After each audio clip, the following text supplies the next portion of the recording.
It's Wellness Wednesdays. It's Wellness Wednesdays. And okay, I had an original topic on the difference between blame and responsibility right now, but then the comments came in from Monday and like the first 3 out of 5 comments were, come on, what's wrong with Batman? On Monday's video. And on the one hand, good, you watched almost to the end. On the other, let's talk. Because there's nothing wrong with Batman as a character. I mean, you will notice I have Batman things. Batman Beyond is right there. There's actually, I have a Batman gumball head. It's just Batman's head. But I got a Catwoman. Like, I like Batman too. Batman's cool. You'll see Batman behind Wonder Woman and that Alex Ross behind me. But from a mental health perspective, from a being a functioning person perspective, Batman's not great.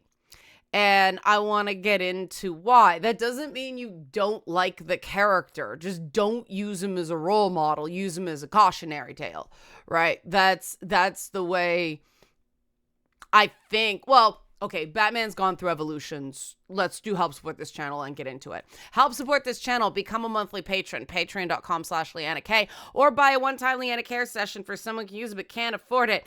Coffee.com/Leanna K. These are very, very important to help people who are struggling right now. And you shouldn't only be able to access help when you have money. And Bruce Wayne has unlimited amounts of money, it seems. Well, they took it away and bring it back and take it away and bring it back. But he filthy rich and he never gets help, which is it's funny because in the new Batman cartoon, the one that was a throwback to the 40s, they showed him in therapy, which is how they introduced Harleen Quinzel, and he was throwing it. Which, truthfully, that's what very rich people do. They doctor shop and don't get people who can really help them. And you don't have to see a psychotherapist or a psychiatrist. There are other methods of self-improvement. But what you really need is someone that can tell you, no, stop, that you can't fire. And the problem with Batman is historically, and I did say I'd get into this, but the problem about Batman historically is when anybody ever tries to tell him the truth, he goes, get out! And it's big and dramatic, and people go, yeah, I feel that. But that pushing people away is not good. Now, this isn't the entire history of Batman, right? Batman, for many, many years, I mean, what Bob Kane created, he was wearing purple gloves and still using guns, right? Like, the Batman doesn't use guns was a later thing. There was that sort of comics code, lighter Batman. And then we got into Frank Miller's Dark Knight. And that's really where the modern Batman kind of got stuck. I was way into Batman comics during the No Man's Land saga, which I found really, really interesting change in status quo writing. But Batman became Bat Dick then. And they keep trying to get him out of that. They'll do a more Silver Age or what they call Earth 2 Batman. When they had the multiverse with DC and had a very clear Earth 1 and Earth 2 continuity. Earth 2 Batman was the one where he married Catwoman and was a more stable genius. That's what Earth 2 Batman refers to. And they keep trying to go there, but of course those books don't sell because DC just seems to love pissing off its core readership. I know I dip into comics only fleetingly now because every 3 years they just gut continuity because they think people stop reading after 3 years. And so I remember I read a Plastic Man storyline that was recycled from a book I read 4 years ago.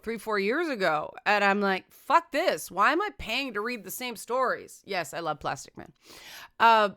And so Batman has become sort of this anti-hero now. And he's used by writers to compromise the Justice League from within, and his interpersonal problems create interesting stories. But as a character, he's just not a great role model. And the reality is that he is so bent on reactiveness, right? He outsources the charity, the community development, the stuff that would actually prevent people from signing up to be one of the Joker's goons. He, outsources that to Alfred or Lucius Fox or whoever, so he can do vigilante justice, which is mostly beating people up because they keep trying to go back to him being the world's greatest detective.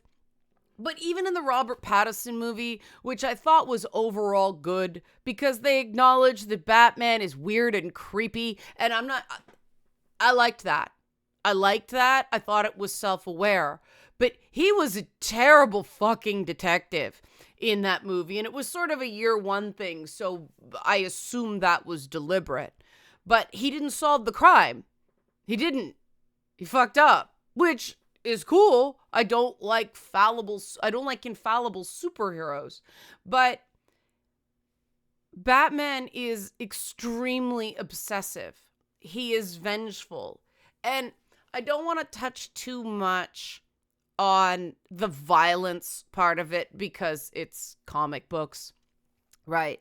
But Batman not only commits violence, there is this emphasis in the comics on the injuries he sustains.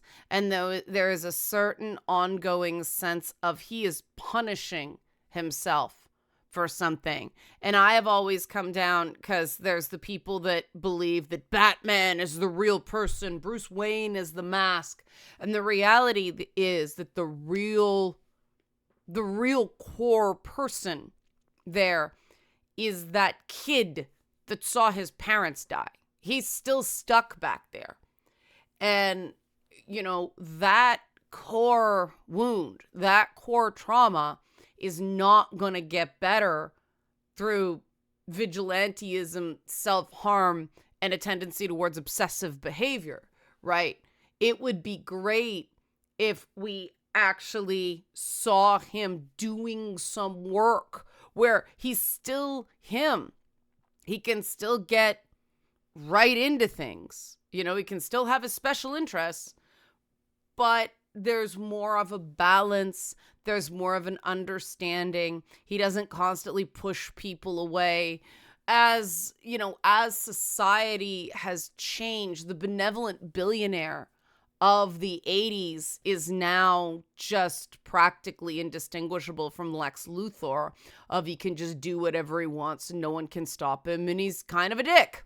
And there is sort of a lack of self-awareness with Batman that I personally think is a writing crutch at this point. They know the books sell.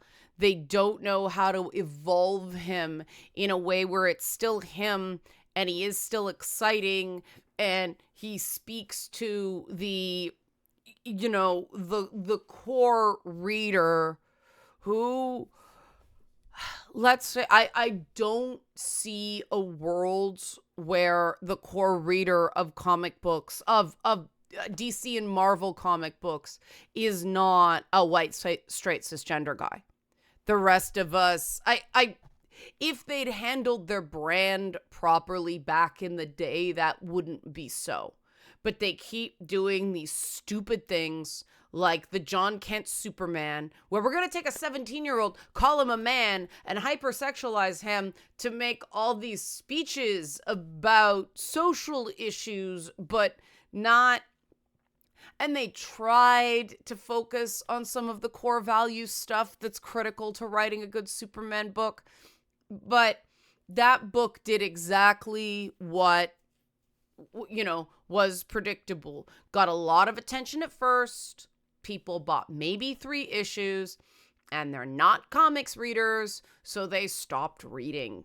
And that book flailed, man. It could have been a good idea, but they didn't have where they were going. They knew where they wanted to start, but they didn't know where they were going. And vigilantism is one of these challenging things in superhero comics, because somebody else brought up the Punisher. No, the Punisher's good. The Punisher makes sense. The Punisher is self-destructive.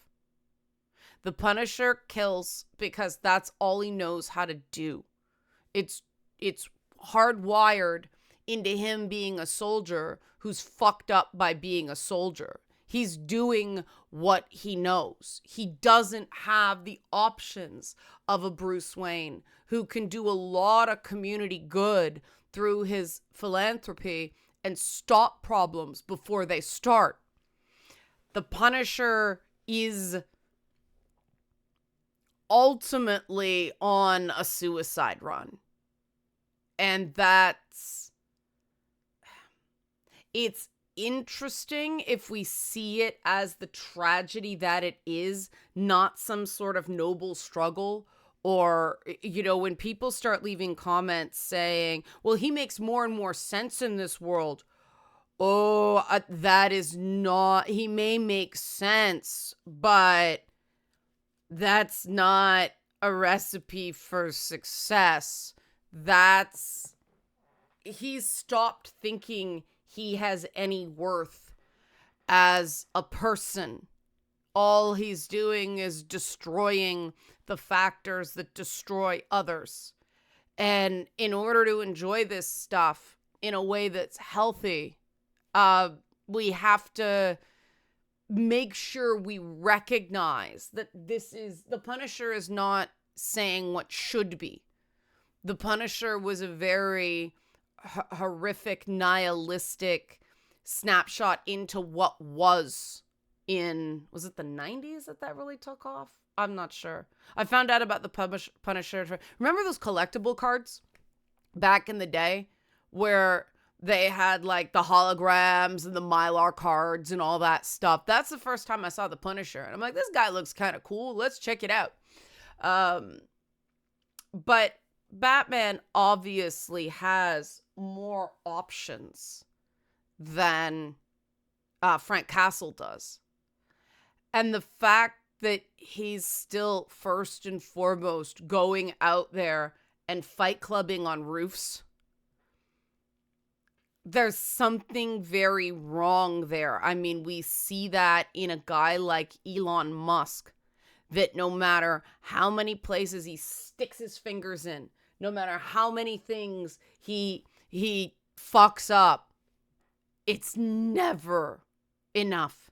He is an unhappy person, a deeply unhappy person. People who are happy don't get off on firing people. That's just something that is the closest you can get in real life to going out and punching people in the face because you're sad inside. It's not healthy, and it's not good guy behavior. And you say, well, Batman only goes after the bad guys, and that's something to consider, because, I mean, he does make mistakes, but in a world like Gotham City, in those books, I'm at the point where I have trouble knowing who the bad guys and the good guys are. I mean, Batman and the Joker seem more and more like order versus chaos, not good versus bad. And, there's that whole escalation theory in Batman comics. Because of Batman's activities, the villains in Gotham get more and more and more cracked, because the existence of Batman is like this siren call to crazy. And that's a fictional construct, right? There's no evidence that that's real in real life, but it is sort of an interesting, it's all his fault thing. And this this is where I really want to get. Because, like I said, the beginning, this video was going to be blame versus responsibility. And it's powerful feeling, in a way, to think everything's my fault. This is my city. I alone can fix it. You're still in control when that is the story you tell yourself. And the thing is, it's not true. One person cannot stop all the crime in an entire fucking city. There's more than one crime that happens in a city as big as Gotham in a single night. The police are strangely incompetent, or underfunded, or understaffed, or corrupt. Bruce Wayne has a lot of power to do something about that, and yet he takes the lone vigilante approach. That's not healthy and it's not practical, right? He has the ability to make real change, and again, he outsources that. I was like, well, that's what Lucius Fox is for. Okay, yeah, but think of Bruce Wayne's priorities here. He could be right in on that. Him showing up at a meeting is going to matter a lot more than Lucius Fox showing up at a meeting. And the fact that he's not there because he's too busy sleeping off a gunshot wound suggests that his interest is not truly in improving things. It's, again, blaming and punishing himself for forces bigger than him. And the truth is, for all his money and for all his gadgets, he's weak on the one thing that could really make change in that city, which is bringing people together, something that Superman really excels at, Wonder Woman really excels at. They've embraced the idea of being a symbol for good, not a symbol that inspires alleged terror in criminals. Because let me tell you, having looked at the data for, urban areas with a lot of gang violence, with a lot of crime, frightening people into compliance doesn't work. You have to give people at risk of joining gangs other options. You have to say, like, look, there are other ways that you can feel safe, that you can feel powerful, that you can feel like you have some agency. And going out there and punching them in the face doesn't really work that way. I mean, Batman comics got so screwed up. The last time I tried to read them, Batman's dad was still alive and a villain and hooking up with this female version of the Joker. And it was like, holy shit, this is where we're at. And yeah, this is where we're at, because Batman comics right now are an easy thing to look at and go, yeah, this makes sense because everything is shit. Don't try. Be a shit person because everyone ends up that way. Eventually, goodness is fake. Shitty behavior is authentic. Let's go listen to Joe Rogan. He's not the #1 podcast on Spotify anymore. Midas touches. And I don't wish harm on anybody. I just don't think a guy that can't do a show sober should be the #1 podcast on Spotify, right? That sort of takes the whole idea of merit and blows it out the window. And merit's real. It does matter that you treat people decently and you show up. Because the most unrealistic thing about Batman comics is, okay, Alfred keeps coming back when he's not dead because he works. He's worked for the family. But all those other people that Bruce Wayne treats like shit and tells to get out, in real life, those people eventually listen and don't come back. And that is no one's fault but the person putting them in danger and then pushing them away. It's not healthy to glorify that. It's not healthy to glamorize that. Sure, we understand the urge. We understand the reaction that is pushing people away. But it's used for drama in Batman comics instead of somebody really sitting him down that he will listen to and going, dude, you're ruining your life, and you're not just ruining your life, you're ruining the lives of how many teenagers do you have to get killed, bro? You know, how many people do you have to get put in a wheelchair? Like, people are following your example and they're getting hurt because they don't have your money and they don't have your access and they don't have skimming off a Department of Defense program to make a Batmobile. Like, when are you going to stop? And they've done that in the comics and it hasn't taken. And the fact that Batman is the benchmark in sales, I think, is a real indication of what kind of reader DC has cultivated and what sort of nihilistic and hopeless mindset in their readers that they are, quite frankly, exploiting. Because when I was a lot more miserable, I thought Batman was the shit. The more I worked on myself, it's like, these aren't the way I felt about them back in the day. I mean, it doesn't help that Frank Miller's work got worse and worse, right? And there's this tendency in comic books to copy stuff you really liked, or to do something, the author just warps the character to validate something about the author instead of going, who is this character? What really motivates him? What's a new idea we can bring to this that doesn't create a new character? Let's just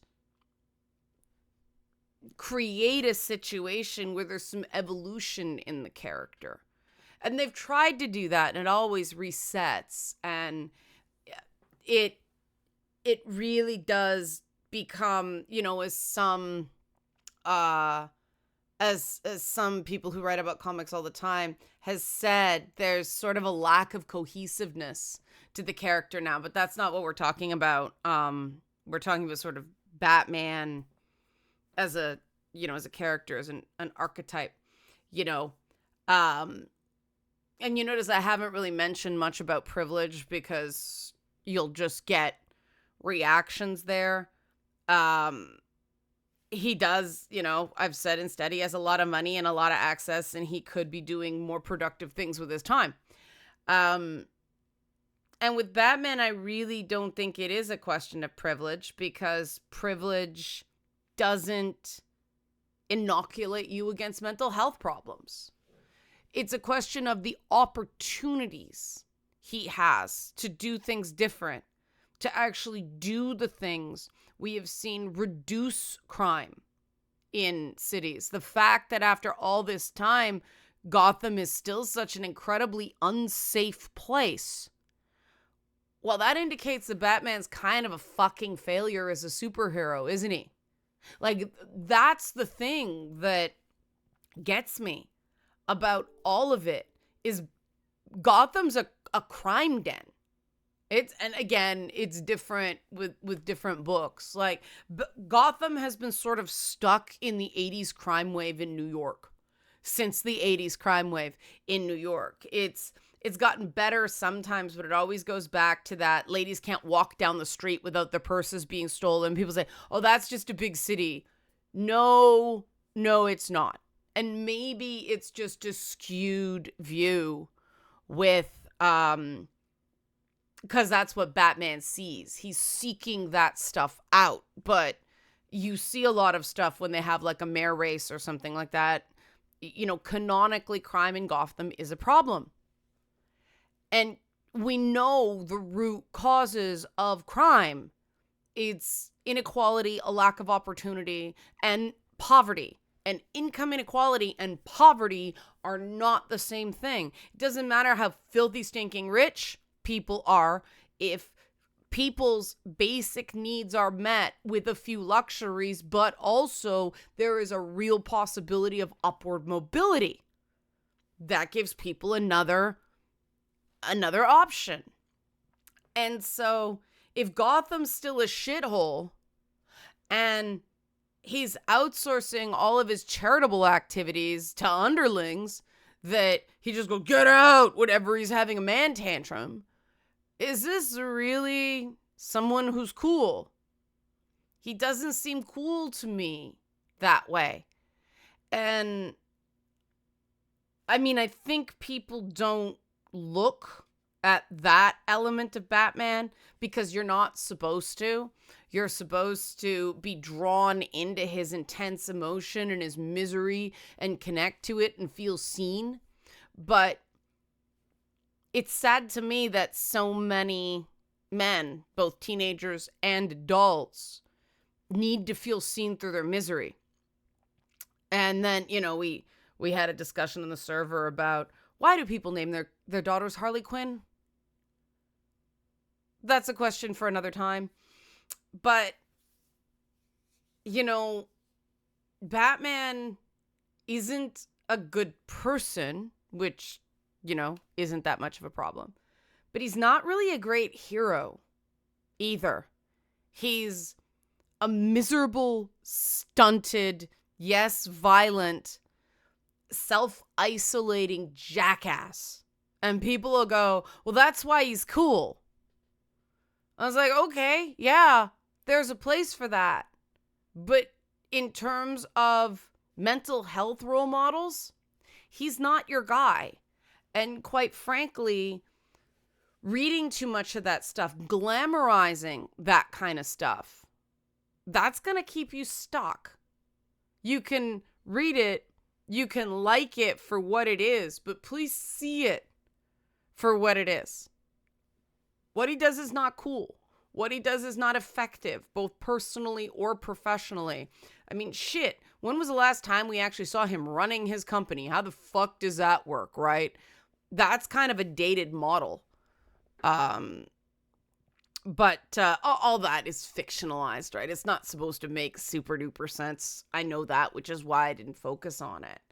But when what you're doing isn't improving things at all, if you're just as unhappy and things are just as shit, that means you should change things. And the problem is Batman doesn't. At least not for long. Help support this channel. Become a monthly patron. Patreon.com/LeannaK. Or buy a one-time Leanna Care session for someone who can use it but can't afford it. Coffee.com/LeannaK. Thanks for watching and be well.